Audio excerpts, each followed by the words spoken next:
இதுதான் இப்போ ட்ரெண்டிங்ல இருக்க இன்விசிபிள் டாட்டூ. இந்த டாட்டூவை யூவி ரியாக்டிவ் இங்க பயன்படுத்தி போடுறதுனால இதை யூவி டாட்டூன்னு சொல்றாங்க. இந்த டாட்டூவோட சிறப்பம்சம் என்னன்னா, இதை யூவி லைட் ஆர் பிளாக் லைட்ல மட்டும் தான் பார்க்க முடியும். கைஸ், இதுதான் யூவி டாட்டூஸ். இப்போ நம்ம ஊர்லயும் ரொம்ப வைரல் ஆயிட்டு இருக்குது. ஆக்சுவலி சரியான புரிதல் இல்லாமல் ஜஸ்ட் சோஷியல் மீடியாவில் பார்த்துட்டு டாட்டூஸ் போட்டுக்கிறதுனால நிறைய ஹெல்த் இஷ்யூஸை ஃபேஸ் பண்ணிட்டு இருக்கிறாங்க. அந்த லிஸ்ட்டில் இப்போ புதுசாக வந்திருக்கிறது தான் UV tattoo sink.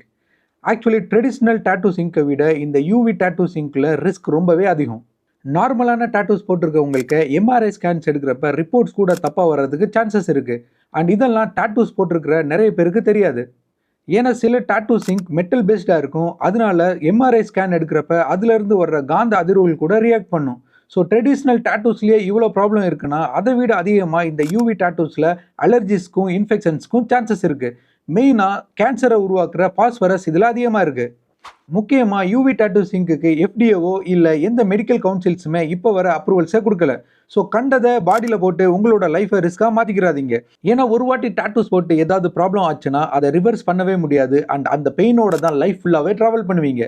So guys, traditional tattoos போட்டால் கூட ப்ரொஃபஷனல்ஸ் கிட்ட மட்டும் போட்டுக்கோங்க. அண்ட் மறக்காமல் எந்த மாதிரி இங்க் யூஸ் பண்ணுறீங்கன்னு கேட்டு தெரிஞ்சுக்கோங்க.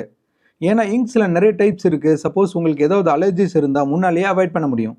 So that's it guys, information useful இருந்தால் வீடியோ ஷேர் பண்ணுங்கள். And thank you for watching my videos.